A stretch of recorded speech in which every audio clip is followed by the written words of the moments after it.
You know what? I miss you all. We miss you too. Yeah, believe it. I do miss you too much until I cry. Okay. So before starting, guys, do you have any questions regarding last topic, our assignment? Anything to share with us today? Nothing to share with us.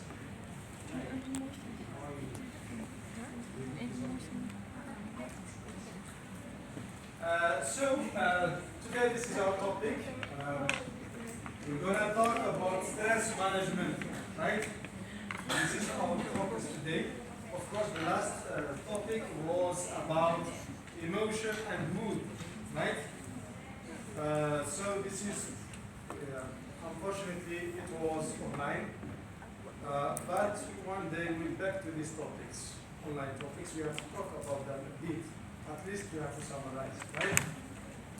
Why to be understood? Maybe you can face one question or two in your final exam. So forget this. So today just focus on this stress management, right? This is the main points that we have to focus on.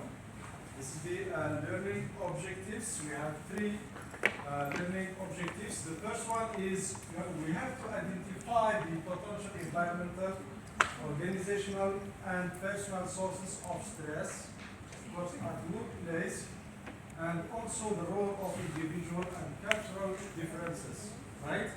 And the second one is we have to identify the physiological and psychological part and behavioral symptoms of stress at work. And also the last one, we have to describe individual and organizational approaches to managing stress at work. So all of this we have to understand them today. Starting with, as usual, of course we have to go for some definitions as stress. What is stress? What do you feel today? You feel stressed today? Yes. Yes. Oh my God. So, why you feel stressed? What is the causes? Too many assignments. Too many assignments, quizzes, your class. Huh? Your class also, stressing us. Okay, that's good. So, talking about stress, of course, all of us, we experience this in our daily life, right? Different causes, different situations, and so on. That's why, once we need to define stress, we have to say that this is a dynamic conditions or condition, right? Where the person will confront with different situations. Looks like opportunities, demands, and resources. We'll get to this point later. So stress, the way how you react to your external environment, how you react to different situations, right? All of us, we face many situations, right, and conditions, either in our school, workplace, our home, hometown, with different people, different positions, and so on, right? That's why we feel stressed a bit, right, all the time. So talking about stress is a dynamic. It's changing from time to time. Today, or this moment, you are stressed. Later, you are released already, right? No more stress. That's why it's a dynamic condition, which is, depends or based on what you face in your daily life. Sometimes you have some opportunities, right? That's why you are stressful to gain those opportunities. Sometimes you have some demands, you have to fulfill them, you have to achieve them, accomplish them, right? To get rid of them, these demands. That's why you are stressed. Now you feel stressed. You have to finish you have to attend this class today. You have to submit today your assignment. We have deadlines and so on. At the same time, of course, we have to have some mechanisms or systems how to resolve these situations, how to face these stress positions or situations and conditions, right? So this is what happened, guys. Talking about stress is a very big topic, a huge topic, because we live too many options, we have to understand them, and so on, right? Sometimes this, what we call the consequences, the outcome, sometimes it's uncertainty, sometimes is really important, and so on, right?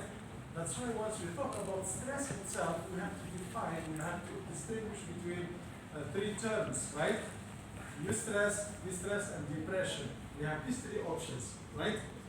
Why I am telling like this? Because stress is not negative all the time. Sometimes stress is good, is positive, right? Some of you will say why. Sometimes you need deadlines. You feel challenging. Your due date to submit your assignment is today, now, this hour. So what do you feel? Challenged, right? And you feel stressed. But this stress is positive. Why? Because the consequences of this is good. We have results. We have some rewards. Once you submit on time, you are safe. You get rid of these assignments and so on, right? So, in this case, we consider that this is positive stress. Similar, once we talk about the workplace, companies, this and that. Once you accomplish your tasks, once you really done with your responsibilities, means that you are safe, right? Maybe later in your performance or annual performance appraisal, maybe you will be promoted because you achieve on time, right? And your salary is increasing. So this is your opportunity. And your demand in here is these responsibilities you have to do, right? These obligations. Anyway, back to negative or harmful stress. We call it as distress, right? Which is harmful, negative. Why? Because of the consequences of it, right? Once we have this kind of negative stress, means that we are not really relaxing. We are feeling unpleasant psychological feelings, right? We are not feeling well, and we are stressed, and the results of this stress maybe will affect your health, will affect your mood, your emotion, even physiologically you are affected, right? And sometimes you have to go for the third level of stress, which is depression, where you have to feel really anxiety, you feel burnout, you feel no mood, and so on, right? You cannot focus even, you cannot do your job smoothly, and so on. So this is even leads us to suicide sometimes, to hang ourselves, right?